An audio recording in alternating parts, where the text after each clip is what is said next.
Look here, Mr. Kirkwood. I'm butting into something that's none of my business. I don't know what happened between you and... She danced through the depression, sang through heartbreak, and lit up the silver screen with a wink and a smile. Joan Blondell wasn't just the sassy blonde of Gold Diggers of 1933. She was the heart of an era. But when the music faded and the lights went out, Joan left behind more than just memories. What happened in her final days? And what of the fortune she never spoke of? Born into a vaudeville family in 1906, Joan Blondell was practically raised in the spotlight. Her first appearance came at just 4 months old, bundled on stage beside her parents. Childhood meant constant travel, boarding schools, and costume trunks instead of dollhouses. By her early 20s, she'd been Miss Dallas, a beauty queen, and a Broadway hopeful. But her destiny was film. Her wisecracking charm and warm blue eyes caught Hollywood's attention and never let go. Joan didn't find fame, she earned it, line by line, laugh by laugh. At Warner Brothers, she became the go-to girl for energy, wit, and just a dash of mischief. Films like The Public Enemy, Footlight Parade, and Gold Diggers of 1933 made her a household name. Her duet of strength and softness resonated with Depression-era audiences. Though often cast in tough, broad roles, Joan brought heart to every line. Later in life, she showed dramatic depth in The Blue Veil, 1951, earning an Oscar nomination. She adapted gracefully to television, with standout performances in Here Come the Brides, and even a scene-stealing role in Grease, 1978. Her career spanned over 100 films, a testament to resilience, reinvention, and rare talent. Behind the sparkle, Joan's love life was stormy. Her first marriage to cinematographer George Barnes gave her a son, but ended in divorce. Her second, with actor Dick Powell, began with promise but soured under the pressure of stardom. They had a daughter, but their family life was far from picture perfect. Her third and most tumultuous marriage was to producer Mike Todd. He was flashy, temperamental, and by some accounts, abusive. Their union crumbled amid scandal and lawsuits. Todd would later marry Elizabeth Taylor, but Joan never spoke of him again. Through it all, she remained a devoted mother. She raised her children while continuing to work, masking personal pain with public professionalism. For all the laughs she gave, Joan carried more sorrow than the world ever saw. It was Christmas morning, 1979. A day of joy for many, but for Joan Blondell it was her final curtain.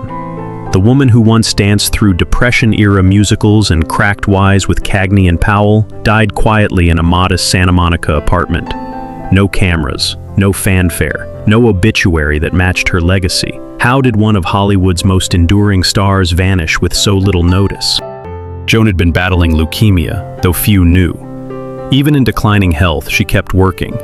Her final role came just months before her death. She never made a farewell appearance, never wrote a memoir, never gave a closing interview.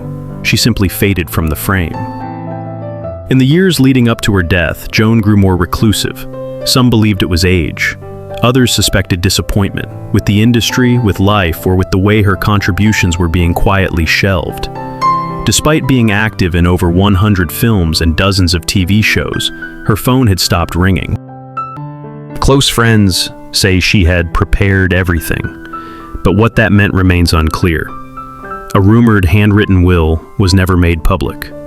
Her children made no detailed statement.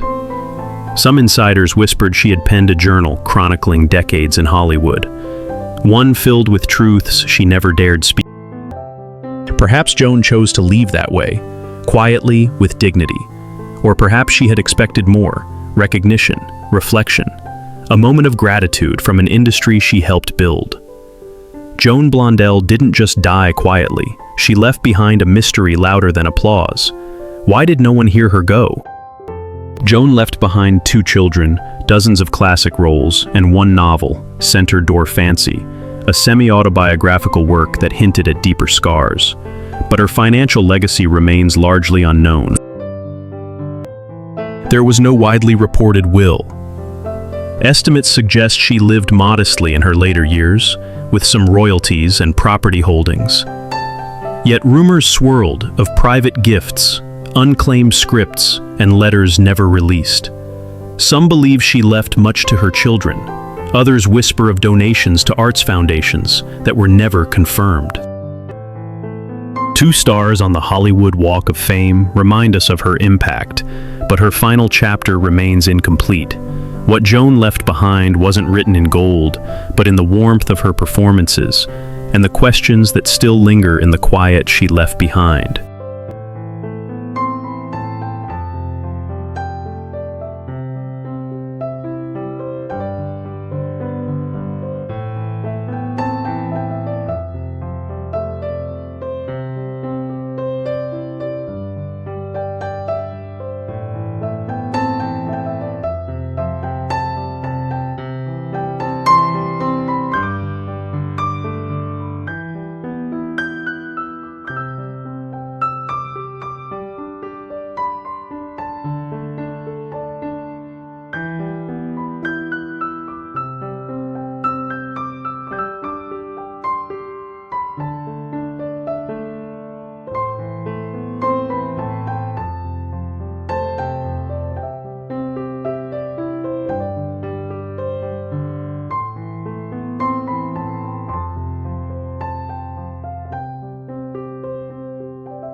What we remember most isn't the fame, it's the feeling they left behind. These icons gave us something that lasts forever. Like, share, and subscribe to keep their legacy alive.